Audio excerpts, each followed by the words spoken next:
Nadia had practiced this moment for 3 days. Walk in, sign the papers, walk out. 30 minutes, maybe less if she stayed focused. What she had not practiced was how Kwon Jun-seo would react when she unbuttoned her coat, and he saw the 8-month baby bump she had been hiding. The pen clattered from his hand to the marble desk, his famous composure shattering like glass. "Whose child is that?" His voice came out raw, dangerous, nothing like the cold CEO who had sent her divorce papers 3 months ago. Nadia met his eyes and said the words she knew would destroy him. "Does it matter? You already signed me away." Nadia checked her reflection in the glass door one last time. The black wrap dress did its job, loose enough to hide most things. She pulled her coat tighter, even though the Seoul spring weather did not need it. Her hand moved to her belly without thinking, then stopped. Not yet. Just 30 more minutes. The building lobby smelled like money and coldness, marble everywhere, security guards who looked at her twice, the kind of silence that made you feel small. She walked to the reception desk and said the words she had practiced. "I am here to see Kwon Jun-seo. 10 o'clock appointment." The woman behind the desk blinked. "Name, please." "Nadia Mensah." Something changed in the woman's face. Recognition, then confusion, then a careful blankness. She picked up the phone, spoke quietly in Korean, then hung up. 22nd floor. Someone will meet you at the elevator." Nadia nodded and walked away. Her shoes made soft sounds on the marble. Everything here was designed to make you feel watched. She pressed the elevator button and waited. The doors opened. She stepped inside. As they closed, she caught her reflection again. 8 months. How did she think this would stay hidden under a coat? The elevator moved up smoothly, no sound, except the faint hum of expensive machinery. Her heart pushed against her ribs. She counted her breaths. In for 4, out for 4, the technique her therapist taught her. Floor 22 arrived too quickly. A man in a dark suit stood waiting. Not a smile, not a greeting, just a gesture toward the hallway. She followed. Long corridor, doors on both sides, all closed. At the end, double doors in dark wood. The man knocked twice, then opened the door and stepped aside. Nadia walked in. The office was exactly like she remembered. Clean, minimal, nothing personal anywhere. A desk that looked more like a statement than furniture. Behind it, a window showing the city spreading out in every direction. And standing by those windows, Kwon Jun-seo. He turned when she entered. Same face that used to smile at her in private. Same eyes that once looked at her like she mattered. Now they were cold, flat, professional. "You are late," he said in Korean, then switched to English. "Sit." "I am not late. It is exactly 10. Nadia did not sit. She unbuttoned her coat instead. She needed to do this fast, like removing a bandage. She slipped the coat off her shoulders and laid it on the chair beside her. The silence that followed felt thick enough to touch. Jun-seo's face did not move, but something behind his eyes cracked. His gaze dropped to her belly, visible now in the wrap dress that could not hide anything anymore. The shock rolled through him in waves she could almost see. "Not what?" he started, then stopped. His jaw tightened. "What is this?" "This is me, signing the papers you wanted." Nadia walked to the desk where documents sat waiting. "Where do I sign?" He moved faster than she expected, crossing the space between them in 3 strides. He stopped just close enough to make her pulse jump. "Whose child is that?" His voice came out rough, nothing like his usual control. Nadia met his eyes and kept her face smooth. "Does it matter?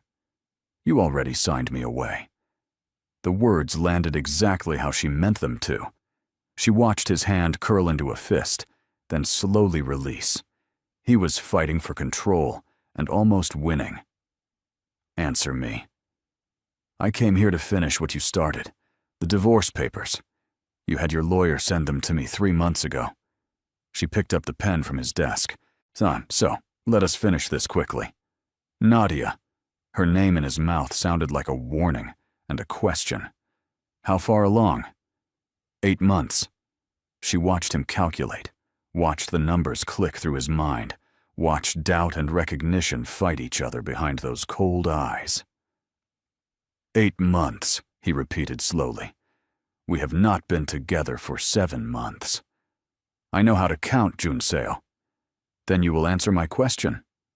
Nadia found the signature lines on the papers, 3 places marked with small arrows. She signed the first one, her hand steady.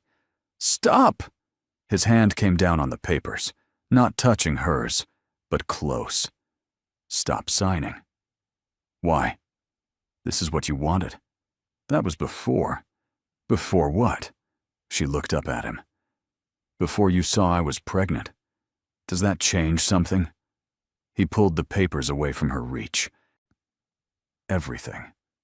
It changes everything.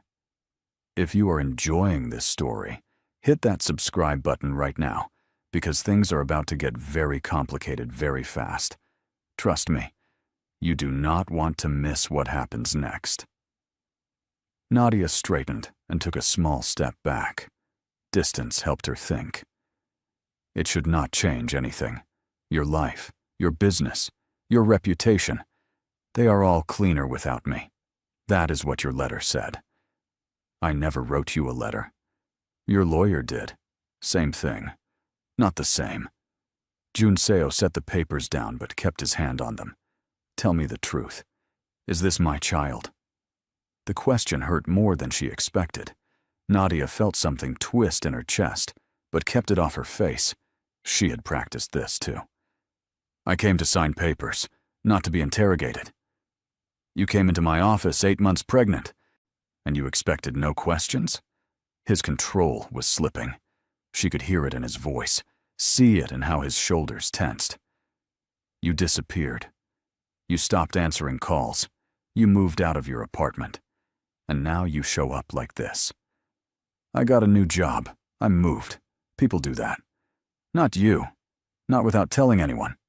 He moved closer again. Where have you been? Busan. Surprise flickered across his face. Busan? Doing what? Working. Living. Things normal people do. Nadia glanced at her watch. I have a train at noon. Can we please finish this? No. That is not your choice. You are pregnant? His eyes went to her belly again. You should not be traveling alone. I've been traveling alone for months. I'm fine. Are you? The question came softer, almost gentle. That was more dangerous than his anger. Nadia felt her throat tighten. She swallowed it down. I need to go. Not until you tell me the truth. I do not owe you anything. If that child is mine, you owe me everything. The words hit like a slap. Nadia felt heat rise in her chest, anger she had buried for months. I owe you? I owe you nothing. You sent divorce papers while I was dealing with morning sickness so bad I could not work for weeks. You had your lawyer write that our marriage was a distraction you could not afford. You made your choice, Junseo. So I made mine. What choice? His voice rose. What choice did you make? To protect myself and my baby. From what? From you. The silence after that stretched long and cold. Junseo stared at her, like she had spoken a language he did not know. Then something shifted in his expression, something that looked almost like pain. You think I would hurt you? I think you hurt me already. Nadia picked up her coat. I think this divorce is mercy for both of us. She turned toward the door, but he moved into her path, not touching her, just standing there like a wall. Move. No. Junseo. Is the child mine? He asked it again, quieter this time. Tell me yes or no. Nadia looked at him, really looked. The man she married was in there somewhere under all that ice and control. The man who used to bring her coffee in bed, who learned to cook Togolese food badly just to make her laugh, who held her like she was something precious. But that man had sent her divorce papers without a phone call. That man had chosen his empire over her. "It does not matter anymore," she said. "It matters to me." "Since when?" His phone rang. The sound cut through the tension like a knife. He ignored it. It kept ringing. "Answer it," Nadia said. "I know your work is more important." He took the phone out, glanced at the screen, and his expression changed. Not much, just a small tightening around his eyes. He answered in Korean, listened for 10 seconds, then hung up. "I need to make a call." He looked at her. "Wait here." "I'm leaving." "Nadia." Her name again, but different now. Urgent. "Please wait." 10 minutes. Something in his tone made her pause. Not the command, but something underneath it. Something that sounded like fear. 5 minutes, she said.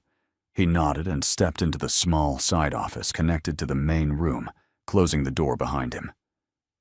Nadia stood there alone, her hand moving to her belly where the baby kicked. "I know," she whispered. "This is a mess." She walked to the windows he had been standing earlier. Seoul spread out below, huge and busy, and full of people who had simpler problems than hers. She had loved this city once, loved the food, the energy, the way old and new crashed into each other on every street. But loving a city was easier than loving a man who built walls faster than bridges. The baby kicked again, harder.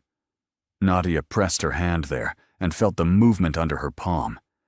7 months ago, when she first saw the positive test, she had wanted to call Junseo immediately, had picked up her phone 5 times. Then his lawyer had called her instead. She heard Junseo's voice through the door, speaking fast in Korean. She could not make out the words, but she knew the tone. Something was wrong. The door opened. He came out looking different, tense in a new way. "Change of plans," he said.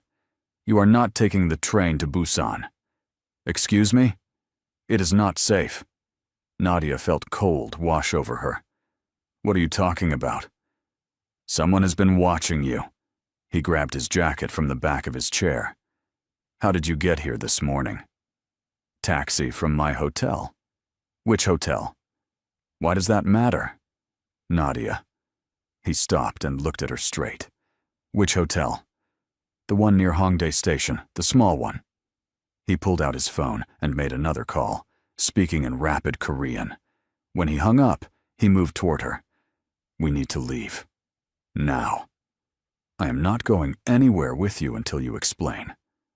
There is a car following you. Black sedan, 2 men inside. They have been tracking you since you left your hotel." Her stomach dropped. "How do you know that?" "I always know who is watching my building." He picked up her coat and held it out. "Please. We need to go." Nadia did not move. "This is your world. Your enemies. I left to get away from this." "I know. But they found you anyway." His eyes met hers. "And if they know about the baby, they will use it." "Use it how?"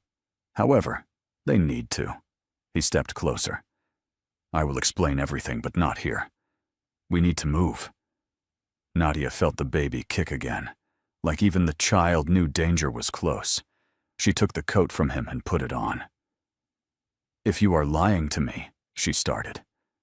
"I am not." They left through a back elevator she had not known existed. It opened into an underground garage where a car sat waiting, engine already running, so a driver stood by the back door. Junseo guided her into the back seat, then slid in beside her. The door closed, and they were moving before she could think. "Where are we going?" she asked. "Somewhere safe." "That is not an answer." "It is the only one I have right now." Nadia watched the garage exit approach. Then they were out, merging into Seoul traffic. She looked through the back window. 3 cars behind them, a black sedan. "Is that them?" Junseo looked. His jaw tightened. "Yes." "Who are they?" "I do not know yet." He pulled out his phone again. "But I will find out."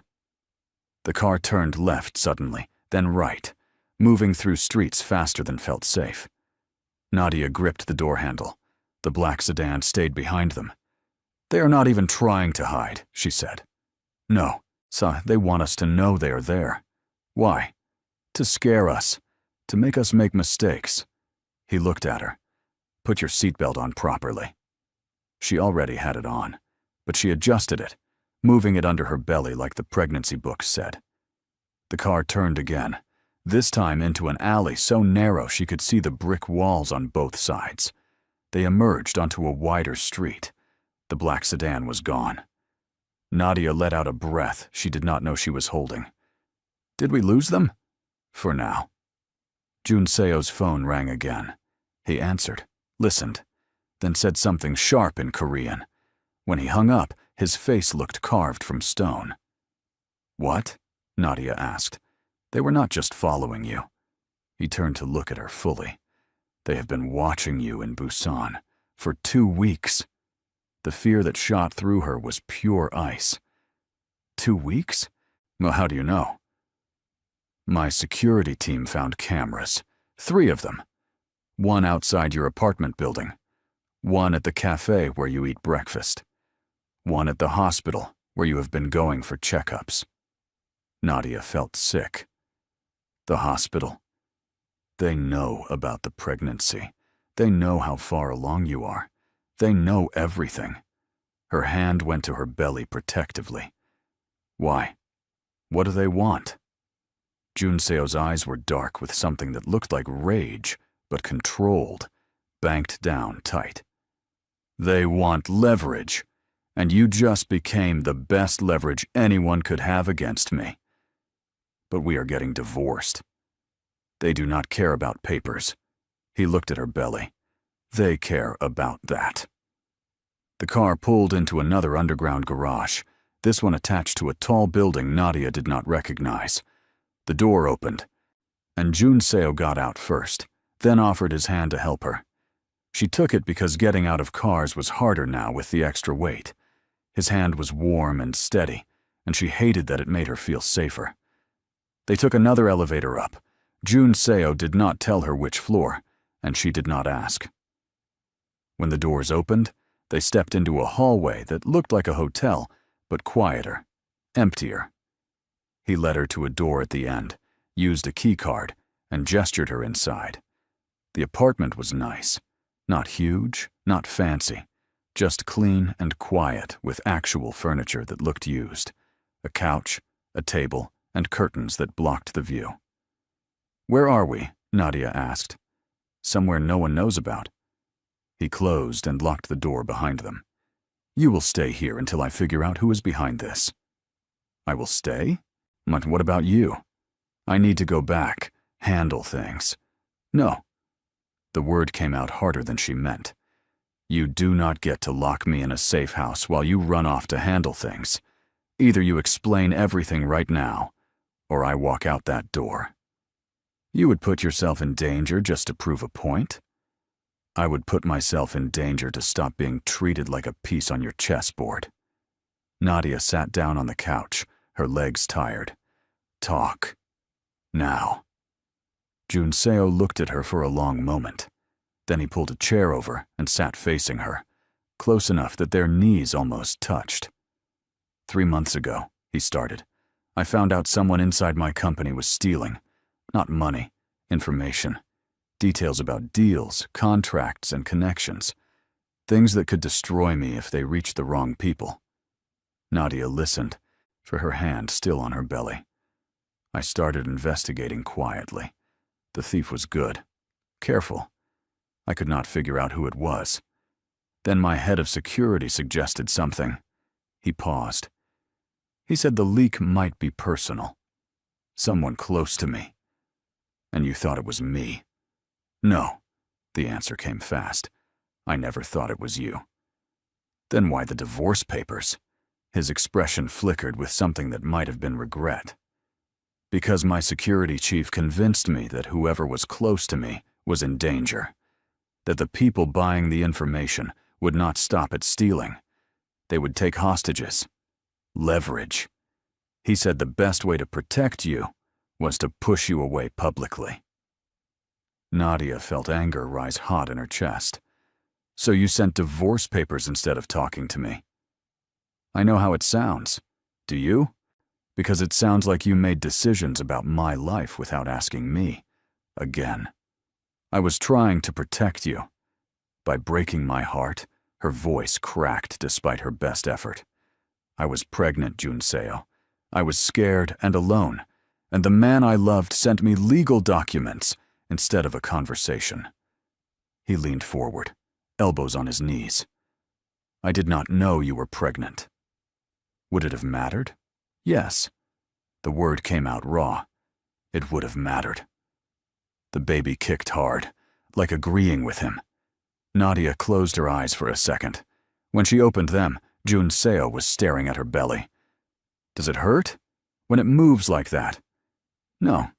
It feels strange, but not bad. Can you? He started, then stopped. Never mind.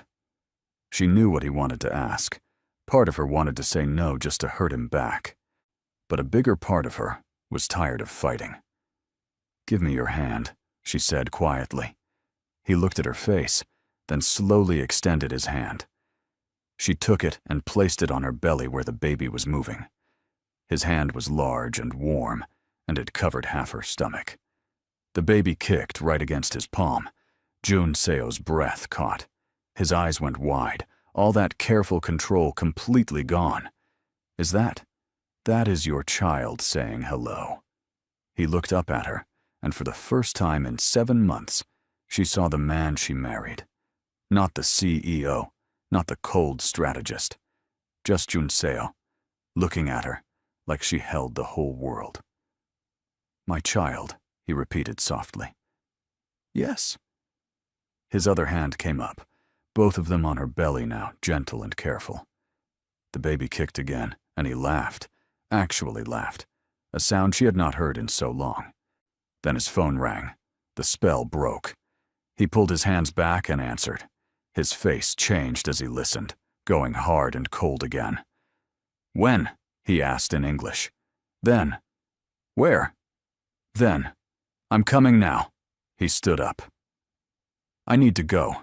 Don't leave this apartment. Don't open the door for anyone. There is food in the kitchen and clothes in the bedroom. Everything you need.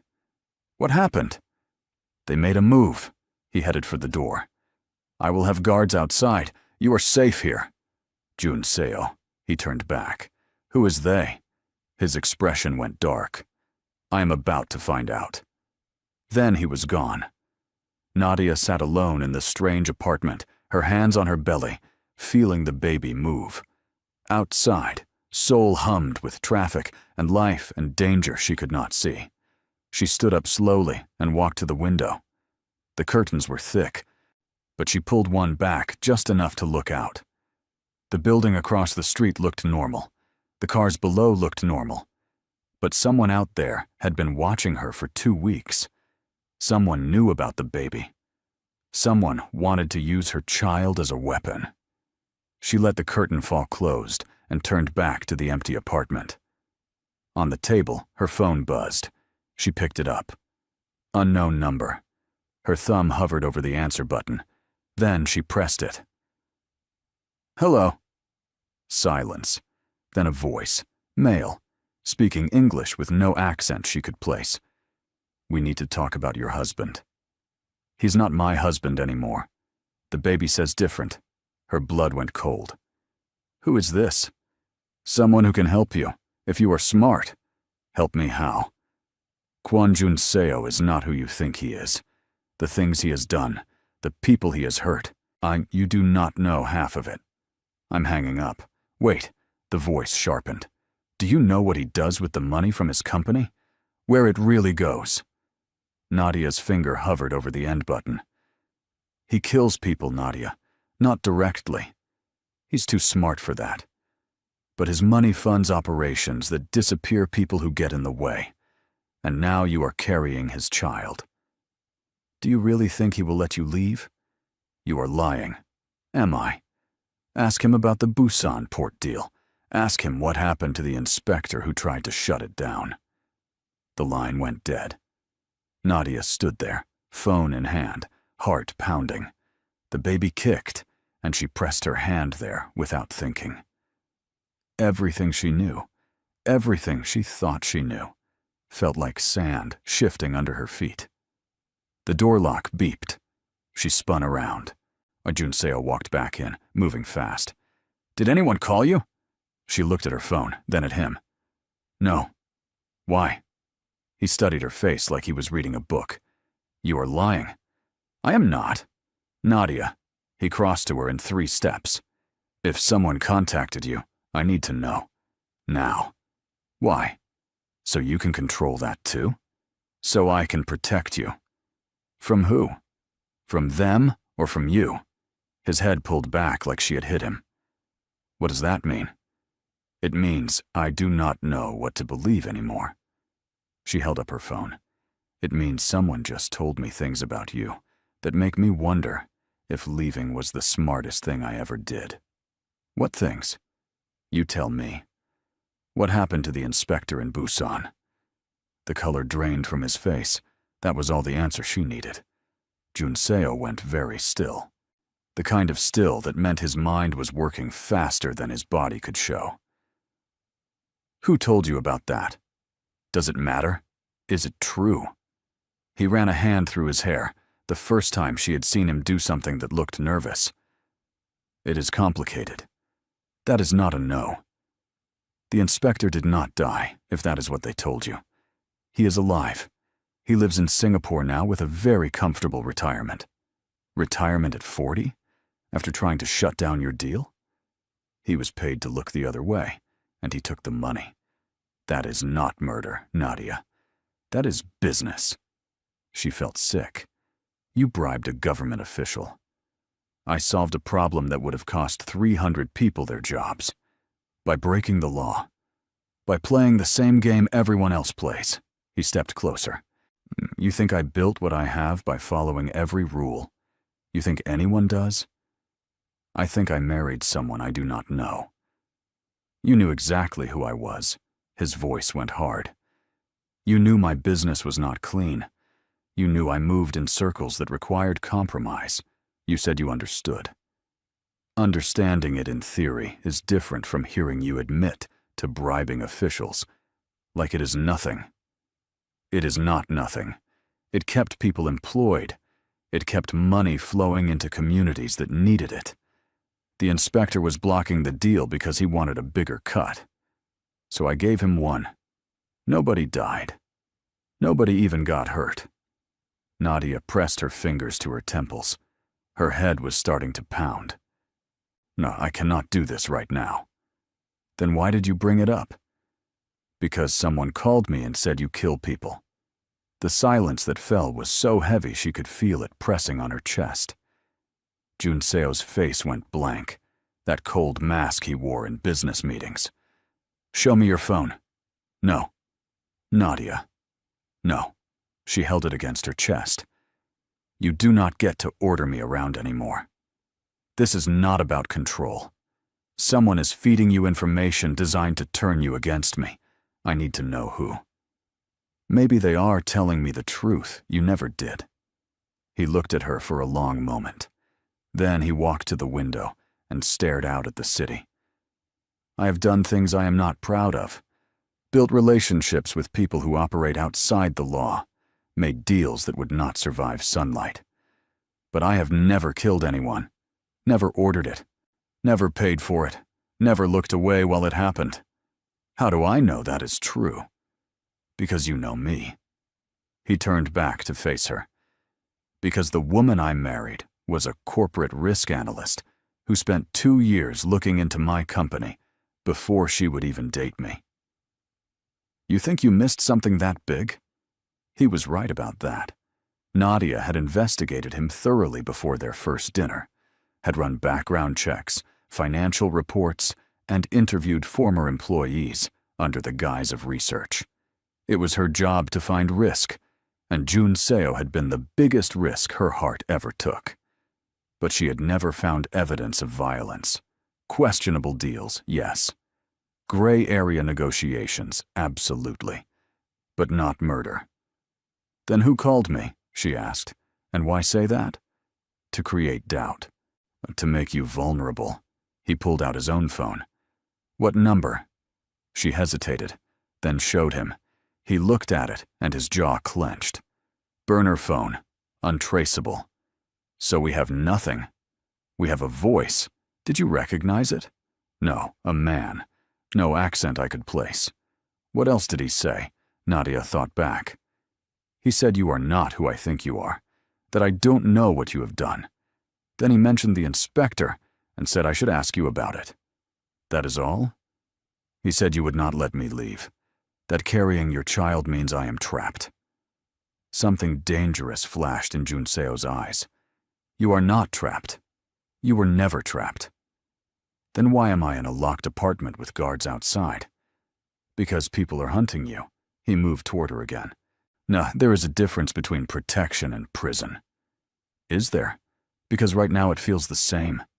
The baby kicked hard, like protesting all the tension. Nadia gasped a little and put her hand there. Junseo noticed immediately. Are you all right? Fine. The baby does not like stress. Then sit down, please. She wanted to argue, but her back was hurting, and her feet were swelling. She sat on the couch. He disappeared into the kitchen and came back with a glass of water. Drink. She took it. The water was cold and helped settle her stomach. Junseo sat across from her, not too close, giving her space. I need you to trust me, he said quietly. Just for a few more hours. Let me find out who is doing this. Then you can make whatever decision you want. Even if that decision is to leave? His face tightened, but he nodded. Even then. Nadia drank more water. Her mind was spinning through possibilities, analyzing patterns the way she did with risk assessments. Someone knew enough about Junseo's business to reference the Busan deal. Someone had access to resources for surveillance. Someone wanted to drive a wedge between them. Who benefits from us being apart? She asked. Junseo looked up, surprise crossing his face. What? Think like an analyst. Who gains if we divorce? If you are emotionally compromised?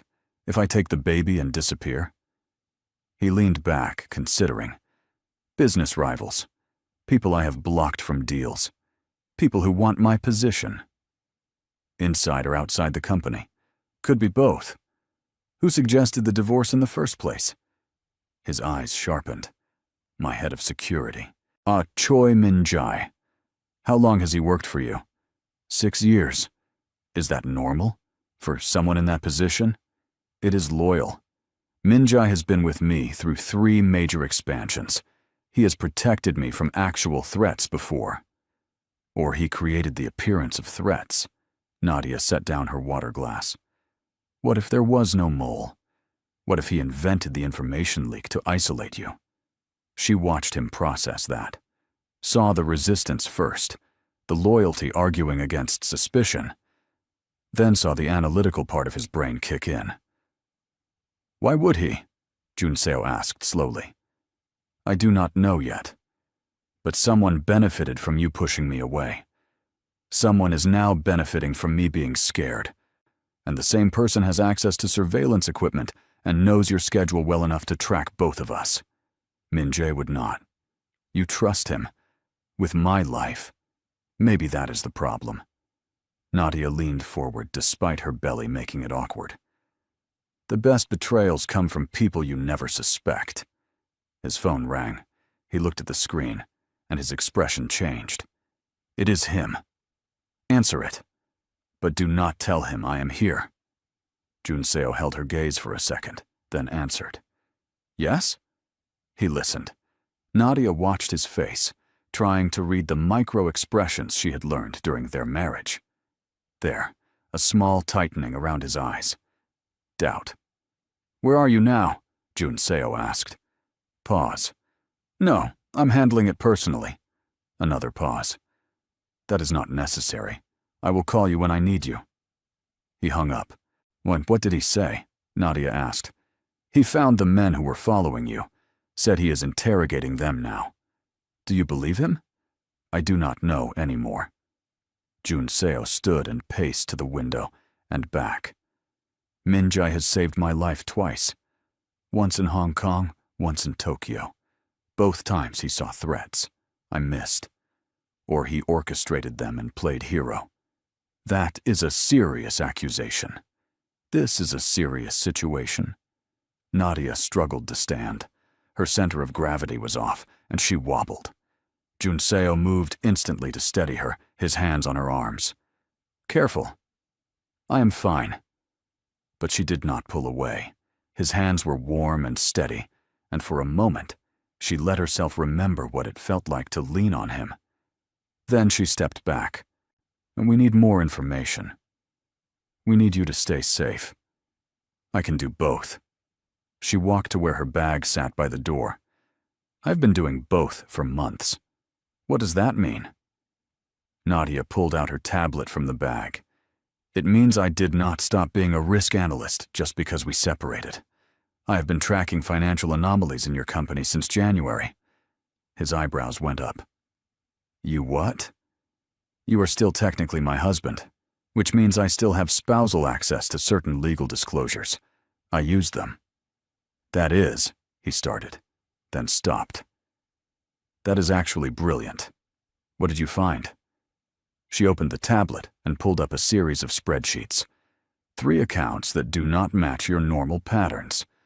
Money moving in circles, coming back to the same places, but looking different on paper. So classic laundering structure, but small enough to stay under audit radar. Jun Seo moved to look over her shoulder. She could smell his cologne, the same one he had worn since she met him. Her concentration wavered for a second, before she focused. This account, she pointed. It is registered to a company in Jakarta, but the company does not actually exist. I checked. The address is a mailbox at a UPS store. How much has moved through it? In the last 6 months, about $2 million US. He went very still. 2 million. And look at the authorization signatures. She scrolled to show him. Jun Seo leaned closer, his arm brushing hers. Then he breathed out slowly. Min Jae. Every single transfer. He could have been investigating it. That is part of his job. Then why not tell you? Nadia pulled up another screen. And why do the transfers always happen on days when you are out of the country? The evidence was right there in the patterns. She had spent 3 months building this case, not sure what she would do with it. Part of her had wanted to protect Jun Seo. Part of her had wanted leverage. Mostly, she had just wanted to understand what was really happening. Are you hooked yet? Make sure you have notifications turned on because this story is about to take a turn nobody sees coming. The next part will blow your mind. Jun Seo pulled out his phone and made a call. I need financial records pulled. Everything Min Jae had access to for the last year. Yes, everything.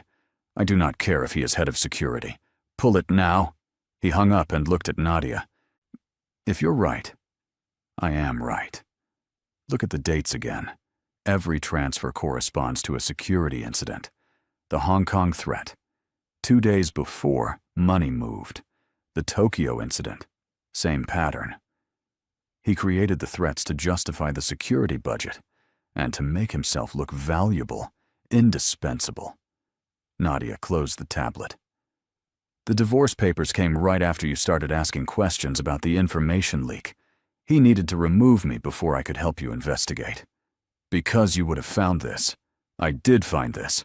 Just too late to stop it. Jun Seo sat down heavily on the couch. He looked tired suddenly, the weight of betrayal visible on his face. 6 years. I trusted him for 6 years. I'm sorry. And she meant it. Nadia knew what betrayal felt like. Why did you keep investigating? He asked quietly. Shant after the divorce papers. Why not just walk away? She sat down beside him, leaving space between them. Because I am stubborn, and because part of me could not believe you actually wanted to end it. So I kept looking for reasons. What kind of reasons? Reasons you were protecting me. Reasons someone was manipulating you. Reasons to hope. He turned to look at her. And did you find them? I found evidence of embezzlement and staged security threats. Not quite the romance I was hoping for. A small smile touched his mouth. No, not very romantic. But it was something. Proof that things were not what they seemed. They sat in silence for a moment. The baby moved, and Nadia shifted, trying to find a comfortable position. There was not one anymore. 8 months pregnant meant nothing felt right. Does it hurt all the time? Junseo asked. My back hurts. My feet hurt. I have to use the bathroom every 20 minutes, and this little one likes to kick my ribs at 3 in the morning. Sounds terrible. It is also amazing. She put her hand on her belly. Feeling this person grow, knowing I am keeping them safe. It makes the pain worth it. You should not have gone through it alone. I was not completely alone. I made a friend in Busan, another woman from Africa, from Kenya. She's been helping me. Still, I should have been there. Nadia looked at him, really looked. The man beside her was not the cold CEO from this morning. He looked uncertain, regretful, almost vulnerable. You are here now, she said quietly. Am I? Or am I just trying to fix another problem? I do not know. Are you? He met her eyes. No, you were never a problem, Nadia. You were the only thing in my life that felt real. Her breath caught. Then why did you let me go so easily? Because Min-jae said you were in danger. He showed me photos of men watching you, reports of threats against people I care about. He said the only way to protect you was to cut ties publicly. Junseo's voice went rough. I thought I was saving you. You were breaking my heart. I know. And I am sorry. I am so sorry. The apology sat between them, heavy and honest. Nadia felt tears prick her eyes but blinked them back. Crying would not help anything. What happens now? She asked. Now I deal with Min-jae. How? Carefully. If he has been planning this for months, he has contingencies. I need to move faster than he expects. Let me help. Nadia. I am a risk analyst. Junseo. This is literally what I do, and I have information you need. He looked like he wanted to argue. Then he nodded. All right. But you stay here. We work remotely. Agreed.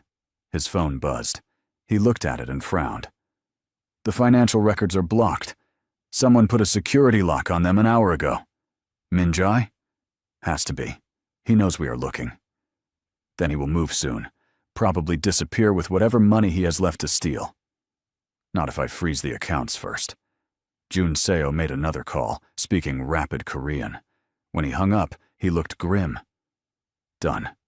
Every account I have access to is frozen. He cannot move money without my direct approval. He will panic. Good. Panicked people make mistakes.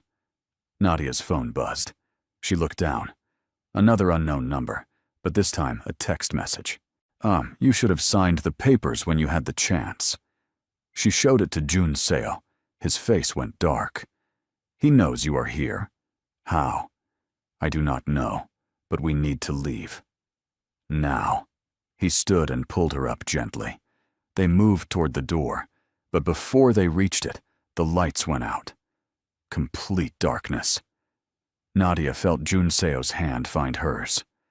Stay close to me. What is happening? Someone cut the power. His voice stayed calm, but she could hear the tension underneath. The backup generator should kick in. They waited. 5 seconds. 10. No lights. That is not normal, Junseo said. A sound came from the hallway outside.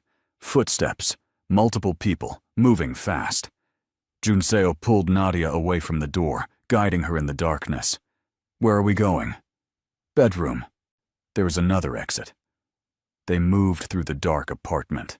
Nadia's eyes were adjusting, but not fast enough. She trusted Junseo's hand pulling her forward. They reached the bedroom, and he closed the door behind them, locking it. "Here." He guided her to what felt like a closet. "Get in." "What about you?" "I will be right here. But if something happens, there is a panel at the back. Push it, and you will find stairs." They go down to the parking garage. Take the black car. The keys are in the visor. Drive to the Shilla Hotel and ask for Manager Kim. Tell him I sent you. He will keep you safe. "Junseo." "Promise me." "I am not leaving you." "Nadia." His hands found her face in the darkness, cupping her cheeks. "Please, if not for me, for the baby. Promise me you will run if you need to."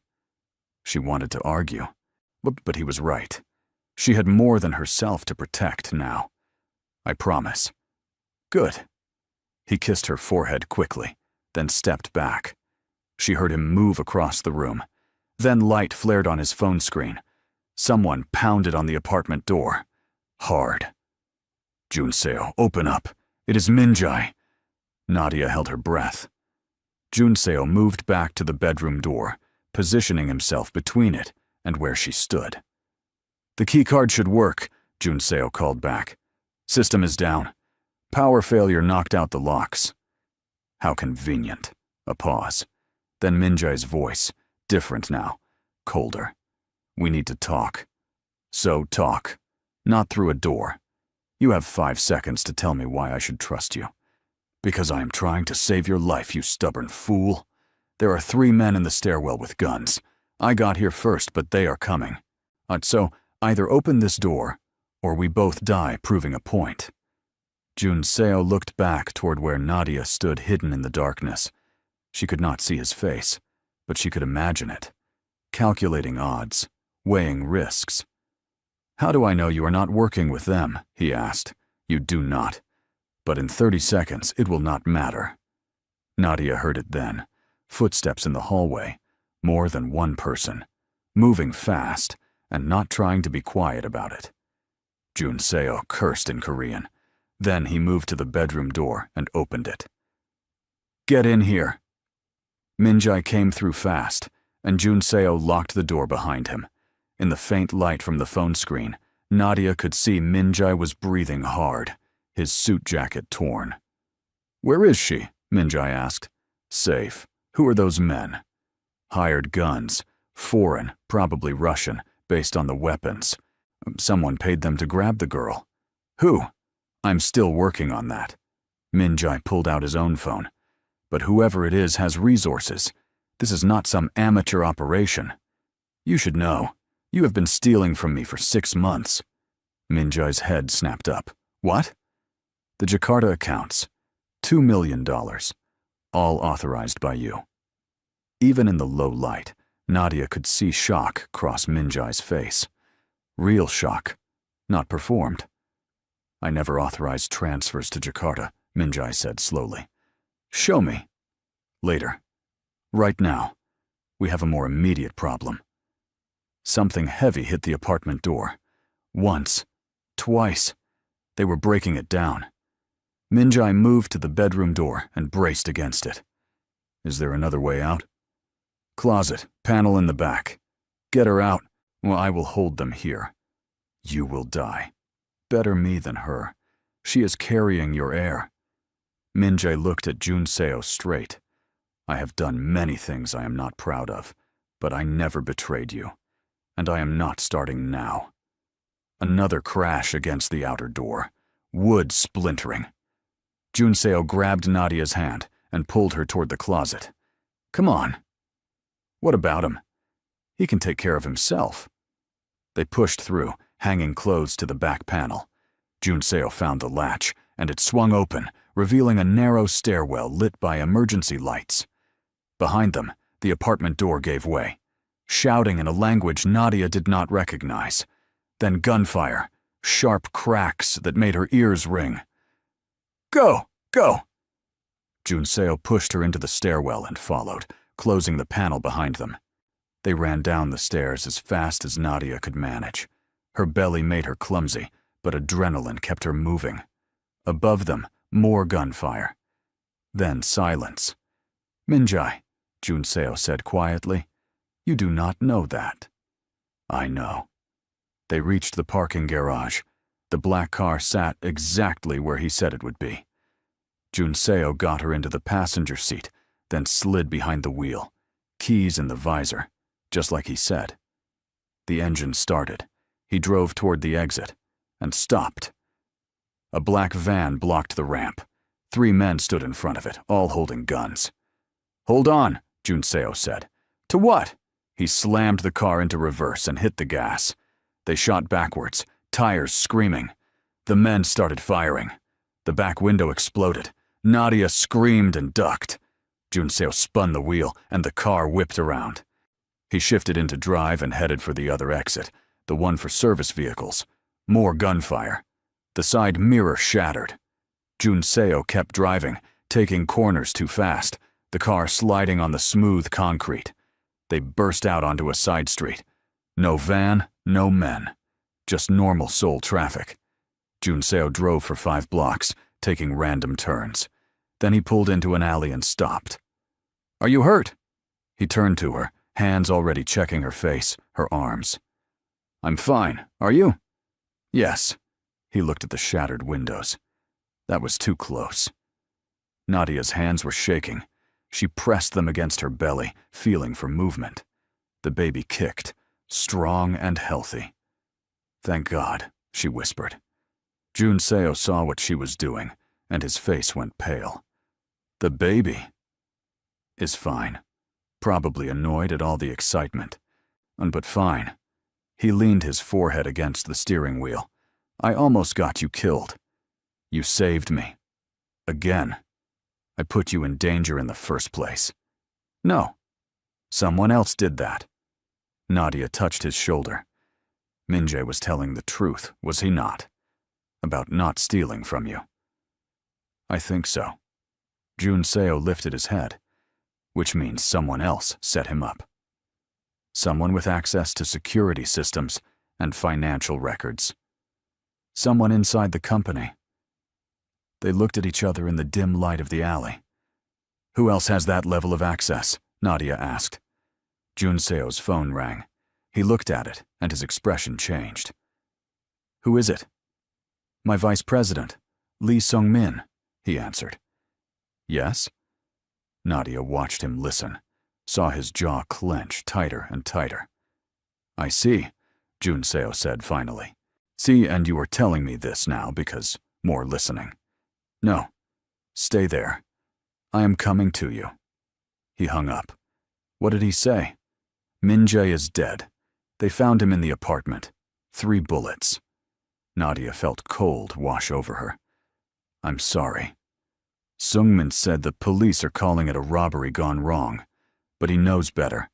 He said he has information about who is really behind this. Junseo started the car again. "He wants to meet." "Where?" "His office. He said it is the only place he knows is not bugged." "Do you trust him?" Junseo pulled out of the alley. "I do not trust anyone anymore. But he has been with me since the beginning. If anyone would know about internal betrayal, it would be him." They drove through Seoul, taking side streets, avoiding major roads. Nadia watched the city pass by and thought about Minjae, a man she had barely known, dead because he tried to help them. "He saved us," she said quietly. "I know. You should have let me thank him. There was no time. There is never time." Nadia looked at Junseo's profile. "In this life you live, there is never enough time for the things that matter. I know that too. Do you? Because from where I sit, you keep choosing the empire over the people. I chose to save you today, after someone tried to kill me because of your empire." The words came out harsher than she meant, but she did not take them back. They were true. Junseo drove in silence for a while. Then he said, "You are right." "What?" "You are right. I built something so big and complicated that it attracts sharks, and then I act surprised when people get hurt." He glanced at her. "You deserved better. And you still do. Stop talking like we are already over. Are we not? Nadia put her hand on her belly. Ask me again after we survive the next few hours. A small smile touched his mouth. Deal. They pulled into an underground parking garage, different from the last one.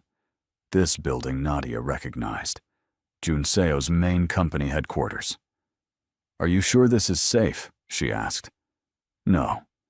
But I am out of safe options. He parked in a spot marked with his name.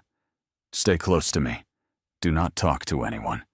If something feels wrong, run. I am not good at running anymore. She gestured to her belly. Then I will carry you. They got out of the car and headed for the elevator. 3 a.m, and the garage was empty except for a few other cars. Their footsteps echoed.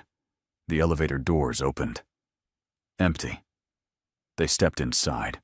As the doors closed, Nadia caught a reflection in the polished metal. Someone in the garage, watching them from behind a pillar. Junseo.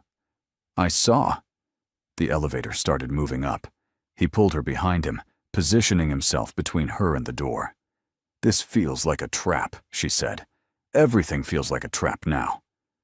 The elevator reached the 15th floor. Sungmin's office. The doors opened. The hallway was dark except for emergency lighting. One office at the end glowed. Door open. They walked toward it slowly. Nadia's heart pounded so hard she could feel it in her throat.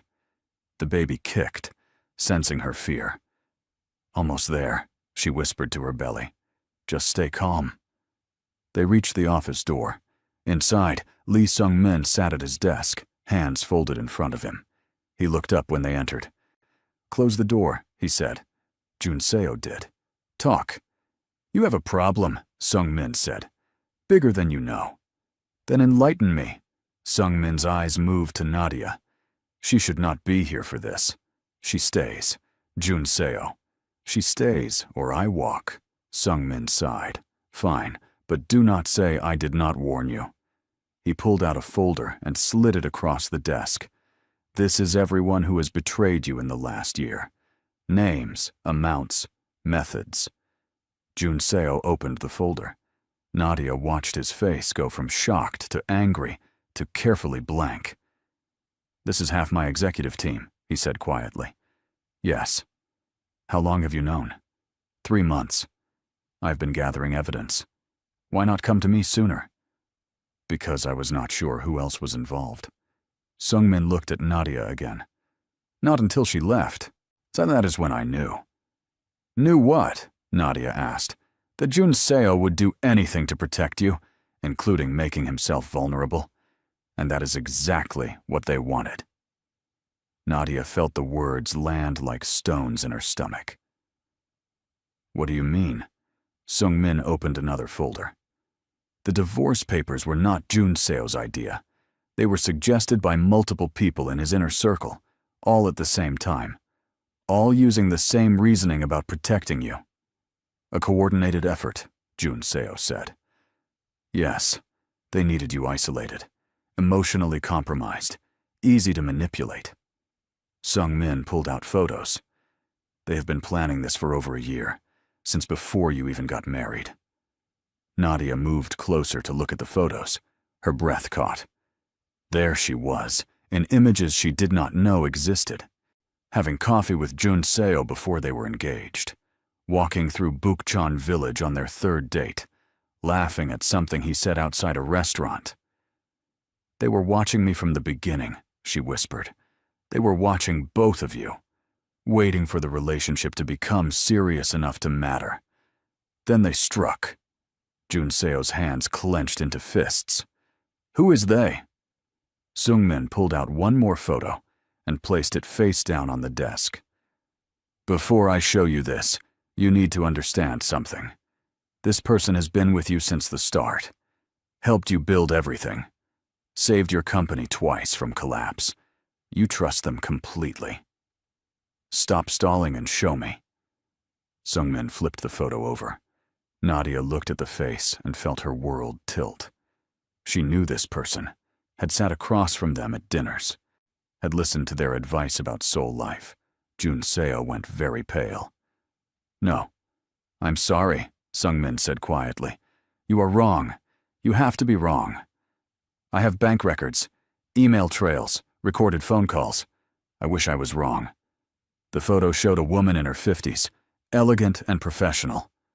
Jun Seo's chief financial officer, the woman who had been at his side for 8 years, who Nadia had liked immediately for her warmth and sharp humor.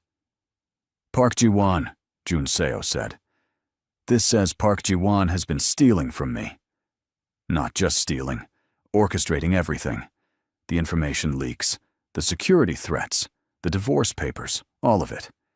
She has been positioning herself to take over the company piece by piece. That is insane. Ji-won has her own money, her own success." Had. Sungmin pulled up financial records on his computer. 2 years ago, her investments collapsed. A deal in Malaysia went bad. She lost everything. $40 million gone. Nadia leaned over Jun Seo's shoulder to read the screen.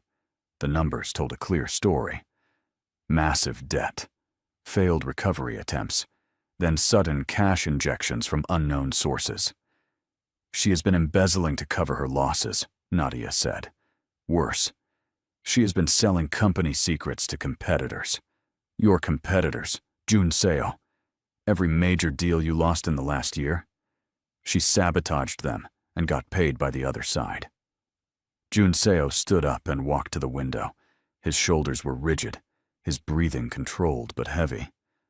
"Why not just ask me for help?" he said. "I would have helped her." Pride, maybe, fear. Or maybe she realized she could take everything instead of asking for scraps. Sungmin closed the folders. She has been moving money offshore for months, building a new identity in Singapore. She was almost ready to disappear. Until Nadia showed up pregnant, Jun Seo said quietly. "Yes, that changed the timeline. A child means an heir, someone who could inherit everything. That threatened her entire plan." Nadia felt cold spread through her chest. "So she tried to kill me?" "Not at first. At first she just wanted you gone. The divorce was supposed to be clean. But you did not leave Seoul right away. You stayed and started investigating. That made you dangerous." "How do you know all this?" Nadia asked. Sungmin looked uncomfortable. "Because she approached me 3 weeks ago, wanted me to join her. I offered me $10 million and a position in her new company." "What did you say?" "I said I would think about it. Then I started collecting evidence." He looked at Jun Seo. "I have been loyal to you for 15 years. I was not about to stop now." Jun Seo turned from the window. "Where is she now?" "I do not know. She has not been in the office for 2 days. I think she knows we are on to her." "Then why send those men after us tonight?" "Panic. Or maybe one last attempt to grab leverage before she runs." Sungmin stood up. "Either way, we need to move fast. I have frozen what accounts I can access, but she has money hidden that we have not found yet." Nadia's phone buzzed. She looked down, and her blood went cold. "Speaking of leverage," she said slowly. The message was a photo, her apartment building in Busan. And standing in front of it, a woman Nadia recognized, her friend from Kenya, the one who had been helping her through the pregnancy. The caption read, "Your friend is very nice. It would be sad if something happened to her." Jun Seo looked at the message and cursed. "Ji-won." "Has to be." Nadia's hands shook. "Grace has nothing to do with this. She is just a teacher. She has a daughter." "Which makes her perfect leverage." Sungmin was already on his phone. "I am calling Busan police." "They will not get there in time," Jun Seo said. He pulled out his own phone and dialed. "I need a team in Busan, now. Send me the location." He looked at Nadia. "What is the address?" she told him. He relayed it to whoever was on the other end. "Fast as you can. There is a civilian in danger." He hung up. "For 20 minutes. "That is too long," Nadia said. "Anything could happen in 20 minutes." Another message came through, this time a video. Grace tied to a chair, tape over her mouth, eyes wide with fear. The camera moved to show a woman's hand holding a phone. "Hello, Nadia," Park Ji-won's voice came through the speaker. "We need to talk, just you and me. Come to the address I am about to send you, alone, or your friend dies." The video ended. An address appeared. "Do not even think about it," Jun Seo said immediately. "She is my friend. It is a trap." "I know it is a trap. But what choice do I have?" Nadia looked at him. "Grace helped me when I had nobody. She brought me soup when I was sick. She held my hand at doctor appointments. I cannot let her die because of me. You are 8 months pregnant." "I am aware." "Nadia," he grabbed her hands, "please, let me handle this." "How? By sending your people?" "She wants me. She will kill Grace the moment anyone else shows up." "Then we call the police." "And say what?" "That a respected CFO kidnapped someone. They will think we are insane. By the time we convince them, Grace will be dead." Sung-min cleared his throat. "She has a point." Jun Seo glared at him, not helping. "I am being realistic. Ji-won is smart. She knows we cannot involve authorities without proof, and she knows Nadia will come because that is the kind of person she is. So what do you suggest?" "I suggest we give Ji-won what she wants, but on our terms." Sung-min pulled up a map on his computer. "The address she sent. Oh, it is a warehouse by the river. Old, abandoned, perfect for an ambush." "Great," Nadia said. "That makes me feel so much better. But it also has multiple entry points, and poor lighting. If we position people correctly, Nadia goes in the front while a team moves in from behind." "Too risky," Jun Seo said. "Everything is risky now." Nadia pulled her hands free. "But doing nothing guarantees Grace dies. At least this way she has a chance." She watched Jun Seo struggle with it. Saw the fear, anger, and helplessness fight across his face. Finally, he nodded. "Fine. But I go with you." She said alone. "I do not care what she said. You are not walking into that warehouse by yourself." Jun Seo. "This is not negotiable, Nadia. Either I come with you, or I lock you in this office until my team handles it." She wanted to argue, but the look on his face stopped her. This was the line he would not cross. "All right," she said. "Together." Sung-min made calls while they planned. 20 minutes later, a team of 6 men arrived. Not police, not military, just people Jun Seo trusted. Security contractors he had used before. They drove to the warehouse in 2 cars. Nadia rode with Jun Seo, her hand pressed against her belly, where the baby had been kicking non-stop. Like even the child knew something bad was coming. "Hey," Jun Seo said softly, "look at me." She did. "We are going to be fine, all 3 of us. You cannot promise that. Watch me." He took her hand. "I have lost too much already. I am not losing you again." The moment stretched between them, full of things neither of them had time to say. Then the car stopped. They were here. No, the warehouse looked exactly like Sung-min described. Old, dark, windows broken, graffiti on the walls. One light shone from inside, visible through the gaps. The security team moved into position silently. Jun Seo and Nadia waited 5 minutes, then approached the front entrance. The door was unlocked. They pushed it open and stepped inside. The warehouse was mostly empty except for old equipment and trash. In the center, under the single hanging light, Grace sat tied to a chair. She was crying, mascara running down her face. And standing behind her, holding a gun to Grace's head, was Park Ji-won. "Right on time," Ji-won said. She looked calm, professional, like this was just another business meeting. "I appreciate punctuality. Let her go," Nadia said. "This is between us." "Is it? Because I think this is between him and me." Ji-won nodded toward Jun Seo. You are just the tool I am using.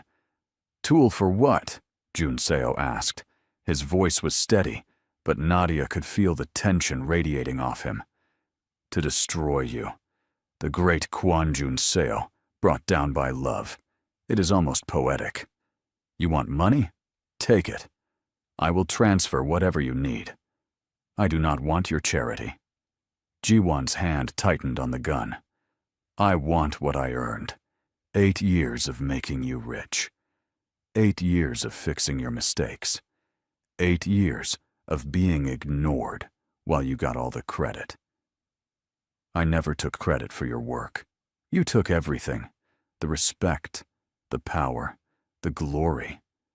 While I stayed in the background like a good little assistant. You were my CFO, my partner. I was your employee, and the moment I needed help, the moment my investments failed, did you offer? Did you even notice? Junseo hesitated. I did not know. Exactly. You did not know because you never looked. You were too busy building your empire and playing house with her. Jiwon's eyes moved to Nadia with pure hatred. An outsider, someone who knew nothing about our world. But you chose her over everything. I chose her because I love her, Junseo said simply. The words hit Nadia like a physical force. He had never said it that clearly, that definitely. Even during their marriage, he had shown love more than spoken it. Jiwon laughed bitterly. Love. Such a useless emotion. It makes you weak, predictable, easy to manipulate. If I am so easy to manipulate, why are you the one holding a gun in an abandoned warehouse? Because your little wife is smarter than I expected. She found the money trails, started asking questions. I had to accelerate my timeline. By trying to kill her? By removing the problem. But even that you ruined. You protected her, hid her away, made everything complicated. Jiwon pulled Grace's head back, the gun pressing harder. So now we do this the simple way. Transfer every account you have access to into the numbers I am about to send you, or I kill this woman. Then I kill her. Then I disappear, and you spend the rest of your life wondering if I will come back. You will never get away with this, Nadia said. Won't I? I have a new identity waiting, a new life in a country with no extradition. Money enough to live comfortably forever. All I need is for him to give me what I already earned. Junseo's phone buzzed. The account numbers, presumably. Do it, Jiwon said. Now. If I do this, you let them both go. Unharmed. Sure? Why not? The way she said it made it clear she was lying. Junseo pulled out his phone. His fingers moved across the screen. This will take a few minutes. The security protocols require multiple confirmations. Then confirm them. Nadia watched him work, her mind racing. The security team was supposed to be in position by now, but she did not see anyone. No movement in the shadows, no sign of help coming. They were alone. Grace made a muffled sound behind the tape. Her eyes were huge, tears streaming down. Nadia tried to give her a reassuring look, but it was hard to be reassuring when you were 8 months pregnant in a hostage situation. Almost done, Junseo said. Hurry up. These things take time. You have 30 seconds. A sharp pain shot through Nadia's belly. She gasped and grabbed the nearest support, which was a metal pillar. Everyone looked at her. What is wrong? Junseo moved toward her instantly. I'm fine, just a kick. Another pain. Worse this time. Not a kick. Something else. Oh no. Nadia? Junseo's voice went sharp with fear. I think, she started, then stopped as liquid ran down her legs. She looked down at the puddle forming on the concrete floor. I think my water just broke. If you are still watching, you are a real one. Hit that like button, because this story is not over yet, and you need to see how this ends. Jiwon's expression flickered with something that might have been panic. You are lying. I wish I was. Nadia felt another contraction building. The book said first babies took hours to arrive, But the books also did not account for extreme stress and fear. This is really bad timing. Ignore it. Finish the transfer. She needs a hospital, Jun Seo said. She needs to shut up and wait. The contraction hit full force. Nadia doubled over, crying out despite trying to stay quiet. It felt like her body was tearing itself apart. Jun Seo caught her before she fell. I am taking her to a hospital. You can shoot me if you want. But I am taking her. You are not going anywhere. Then you will deliver this baby yourself. Is that part of your plan? Ji-won's face twisted with frustration. Her control was slipping. The gun wavered. That was when the lights went out. Complete darkness. Someone shouted. The gun went off, deafeningly loud in the enclosed space. Nadia screamed. Jun Seo pulled her down, covering her body with his. More shouting, in Korean and English. Footsteps running. Another gunshot. Then lights, blinding after the darkness. Flashlights from every direction. The security team had cut the power and moved in during the confusion. Nadia blinked, trying to see what was happening. Through Jun Seo's protective stance, she saw Grace on the ground, someone cutting her free. Ji-won was face down, 3 men holding her, the gun kicked far away. Clear, someone shouted. Jun Seo helped Nadia sit up. Are you hurt? Did anything hit you? No, I am fine, the baby. I know, we need to get you out of here. Another contraction. Nadia grabbed his arm and squeezed hard enough to hurt. Something is wrong. It is too fast. And first, babies are not supposed to come this fast. Maybe your baby is overachieving. He tried to smile, but she could see the terror in his eyes. Someone brought a car around. They got her into the back seat. Grace climbed in too, freed but shaking. I'm so sorry, Grace kept saying. I am so sorry. Not your fault, Nadia managed between contractions. Just glad you're okay. Jun Seo sat beside her, holding her hand. The driver took off fast, heading for the nearest hospital. Through the window, Nadia saw police cars arriving. Sungmin must have called them once the situation was handled. Is she arrested? Nadia asked. Yes, she's not going anywhere ever again. Good.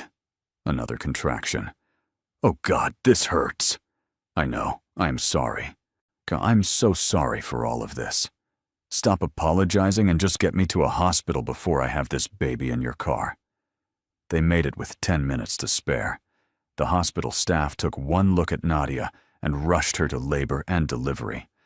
Everything became a blur of white coats and bright lights, and people speaking Korean too fast for her to follow.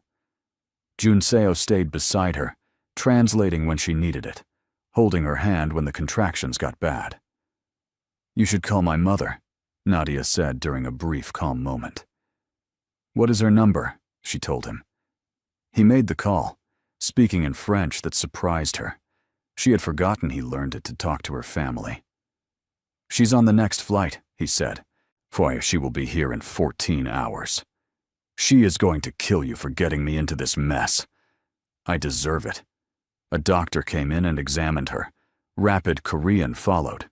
Jun Seo's face went tight. What? Nadia asked. What is wrong? The baby is in distress. Your blood pressure is too high. They want to do an emergency cesarean. Fear shot through her. Is the baby okay? They think so, but they need to get the baby out now. Okay. Nadia tried to breathe. You will be there, right? In the room? If they let me, nothing could keep me out. They did let him. He changed into scrubs and held her hand while they prepped her for surgery. Nadia was terrified, but tried not to show it. For the baby, for Jun Seo, for herself. Talk to me, she said as they wheeled her to the operating room. Oh, tell me something good. Something good. He thought for a moment. The first time I saw you, you were arguing with a taxi driver about a fare. You were so fierce and confident and completely lost because your Korean was terrible. Despite everything, she smiled. You helped me. You told me to mind my business. You did not listen. Best decision I ever made. They reached the operating room. The anesthesiologist explained the epidural in careful English. Nadia barely heard, focused on Yoon Seo's face. I'm scared, she whispered. Me too. But we are in this together now. He squeezed her hand. No more running. No more hiding. Whatever happens, we face it together. Promise? I promise. The surgery began. Nadia could not feel anything below her chest, but she could hear everything. Doctors speaking calmly, other machines beeping steadily, Yoon Seo breathing beside her. Almost there, someone said. Then a different sound. A cry, thin and outraged. It is a girl, the doctor announced. Nadia started crying. Yoon Seo was crying too, silent tears running down his face as he stared at the tiny person the nurses were cleaning. Is she okay? Nadia asked. Is she healthy? She is perfect, a nurse said in English. Small but healthy. 6 pounds 2 ounces. They brought the baby over, wrapped in a blanket. Nadia could only see a little face, red and scrunched up and absolutely beautiful. Hi, baby, she whispered. We have been waiting for you. The baby's eyes opened, unfocused, but searching. Yoon Seo touched one tiny hand with his finger, and the baby grabbed it. She is strong, he said roughly. She is ours. They let Yoon Seo hold her while the doctors finished the surgery. Nadia watched him cradle their daughter with a gentleness she had never seen from him. His whole face had transformed. All the coldness and control burned away. What should we name her? He asked. I was thinking about that. Something that works in Korean, French, and English. Any ideas? Maya. It means water in Hebrew, beloved in Nepali, and illusion in Sanskrit. But mostly, I just like how it sounds. Maya. He tested it, looked down at the baby. Hello, Maya. I am your father, and I'm going to spend every day of my life making sure you are safe and happy and loved. The baby made a small sound, like agreement. They moved Nadia to recovery. Grace came to visit, bringing flowers and more apologies. And Sungmin stopped by with news that Ji-won had confessed to everything once she realized the evidence was overwhelming. The other executives involved were being arrested. The stolen money was being recovered. Your company will survive, Sungmin told Yoon Seo. Probably stronger than before once we clean out the corruption. I do not care about the company right now. Yoon Seo was holding Maya again, refusing to put her down. I care about this. Nadia's mother arrived the next morning, sweeping into the hospital room like a force of nature. She hugged Nadia carefully, cried over the baby, then turned to Yoon Seo. You, she said in French. We need to talk. They left the room. Nadia could hear raised voices in the hallway. 15 minutes later, Yoon Seo came back looking chastened but not broken. What did she say? Nadia asked. So many things. Most of them deserved. He sat down beside her bed. But she also said she would give me one chance to prove I can be the husband and father you both deserve. One chance. And what did you say? I said one chance is all I need. Over the next 3 days, Nadia healed and learned to breastfeed and watched Yoon Seo transform into someone she barely recognized. He canceled all his meetings, turned off his phone except for emergencies, spent hours just holding Maya and staring at her like she was the most fascinating thing in the universe. You are going to spoil her, Nadia said. Good. She deserves to be spoiled. Yoon Seo. Nadia. He looked at her seriously. I know I have a lot to prove. I know trust is not rebuilt in a few days. But I meant what I said. I am all in. On whatever it takes. What about your empire? I am restructuring, stepping back from day-to-day operations. Sungmin will take over as CEO. I will remain chairman, but with limited duties. You love that company. I love you more. I love her more. He touched Maya's sleeping face. I spent years building something I thought mattered. Then I almost lost the only things that actually do matter. I'm not making that mistake again. Nadia felt tears prick her eyes. You're going to make me cry, and I just got my hormones under control. Then I will stop talking and let you rest. No, do not stop. She reached for his hand. I like this version of you, the one who chooses people over power. He has always been here, just buried under a lot of stupid pride and fear. He laced their fingers together. Can you forgive me? Not today, so maybe. But eventually? I'm already halfway there, she smiled. Ask me again in a month. I will ask you every day if I need to. Maya woke up and started fussing. Junseo picked her up with the confidence of someone who had been practicing constantly. He walked her around the room, bouncing gently, murmuring in Korean. Nadia watched them and felt something settle in her chest. Hope, maybe. Or just the belief that things could actually be different this time. Her phone buzzed. A message from her lawyer. The divorce papers were withdrawn. Case dismissed. She showed Junseo. He read it and looked up with careful hope in his eyes. Is that okay? He asked. I had my lawyer file the withdrawal yesterday. But if you want to proceed, if you need time. I need time, she said honestly. But I don't need a divorce. Not anymore. What do you need? Patience, honesty, couples therapy, probably lots of it. And for you to keep being this version of yourself. Done. Just like that? Just like that. He came back to the bed, Maya in one arm. I will do whatever it takes, Nadia. Therapy, changing my entire life, learning to communicate instead of making decisions alone. All of it. You make it sound easy. It will not be easy, but it will be worth it. Maya chose that moment to spit up on his shoulder. He barely reacted, just grabbed a burp cloth and cleaned it up like he had been doing it for years. Nadia laughed. Fatherhood suits you. Everything suits me better with you. He sat on the edge of the bed. I know I do not deserve another chance. I know I hurt you in ways that do not heal quickly. But I am asking anyway. Will you come home? Not to the penthouse. Somewhere new. Somewhere that is ours. Not mine. Somewhere we can build something real. She looked at him holding their daughter. Thought about the man he had been and the man he was trying to become.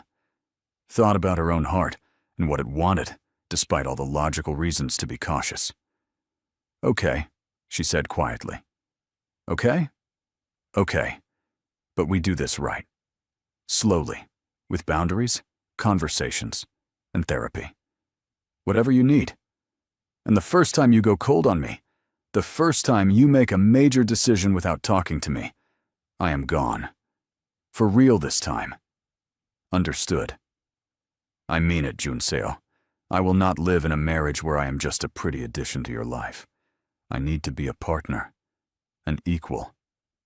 You have always been my equal. I was just too stupid and scared to treat you like one. He shifted Maya to his other arm. That changes now. I change now. Nadia's mother came back in, took one look at them, and smiled. Good. You are talking. This is good. Mama, we are trying to have a moment. Moments are nice, but this baby needs her grandmother. She scooped Maya out of Junseo's arms. You two finish your conversation. I will be in the hallway spoiling my granddaughter. She left. The room felt quieter without her presence. Your mother terrifies me, Junseo said. Good. She should. Nadia patted the bed beside her. Come here. He sat, careful not to jostle her. They stayed like that for a while, not talking, just being together. Finally, Nadia said, Tell me about this new place you want us to live. I found a house in Seongbuk-dong, good traditional Korean style, but renovated for modern living. It has a garden, room for Maya to play when she is older, an office for you if you want to go back to work, space for your mother when she visits. You have really thought about this. I've thought about nothing else for days. He turned to look at her. I want to build a life with you, Nadia. Not the life I thought I wanted. The life we both deserve. Quiet mornings and family dinners, and all the normal, boring things I used to think were not important. Those things are important. I know that now. She studied his face, saw sincerity there, and fear, and hope. Show me the house when you are released from the hospital. Deal. They brought Maya back in for feeding time. Nadia watched Junseo's face as the baby nursed, saw the wonder and love there. "But you are staring," she said. "I am memorizing. I missed so much already. I do not want to miss anything else. You will miss some things. Babies are boring sometimes. Lots of crying and dirty diapers and no sleep. I do not care. I want all of it. The boring parts and the hard parts and the beautiful parts. You say that now. I will say it a year from now, too. Watch me." 2 days later, they left the hospital. Junseo drove carefully, like he was transporting precious cargo, which he was. Instead of going to the penthouse or a hotel, he drove to Seongbuk-dong. The house was exactly like he described.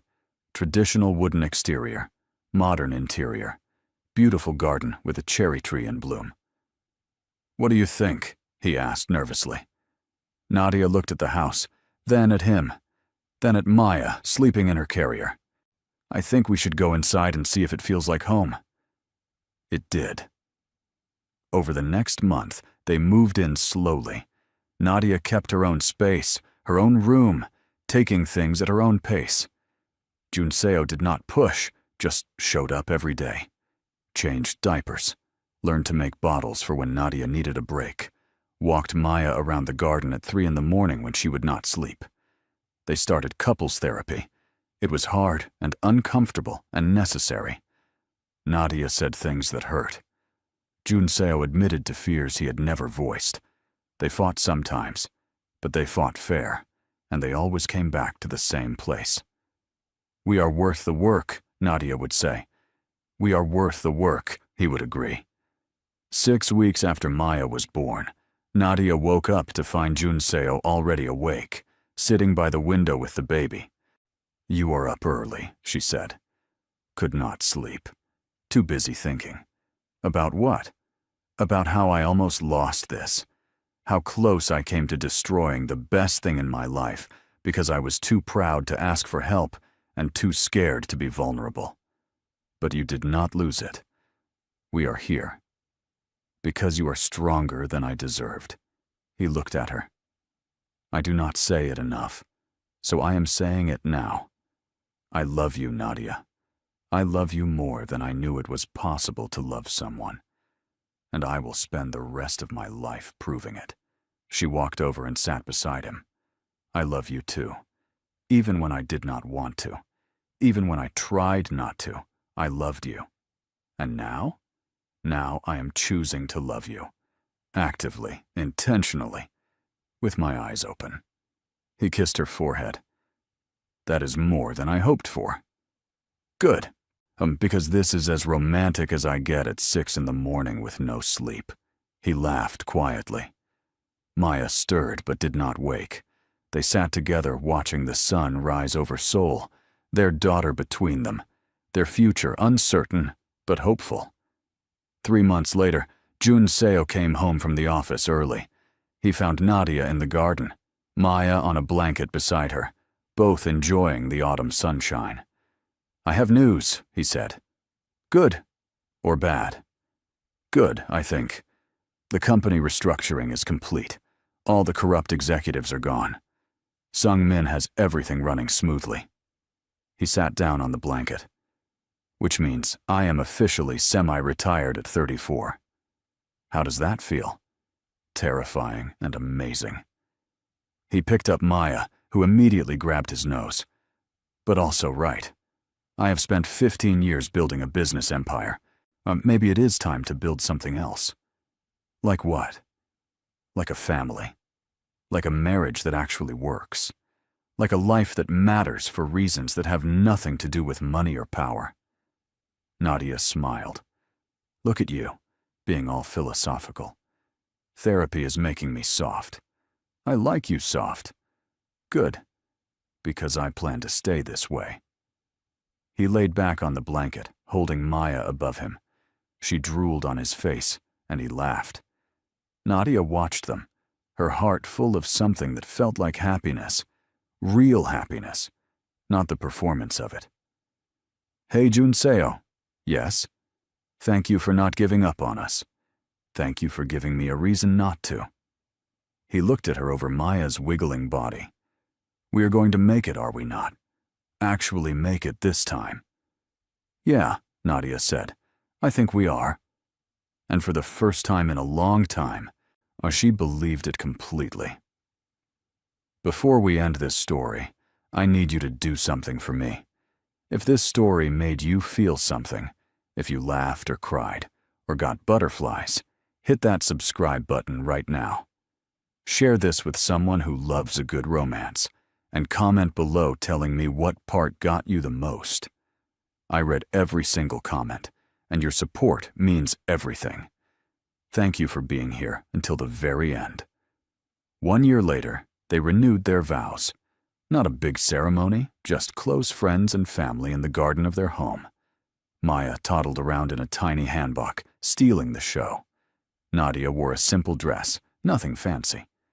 Junseo wore a suit but loosened the tie halfway through because Maya kept pulling on it.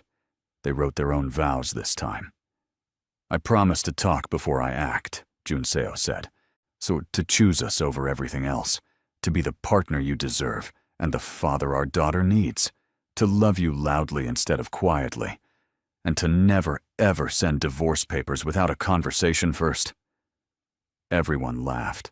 Nadia wiped tears from her eyes. I promise to trust you even when it is hard, she said. To build this life with you instead of next to you. To forgive your mistakes while not forgetting my worth.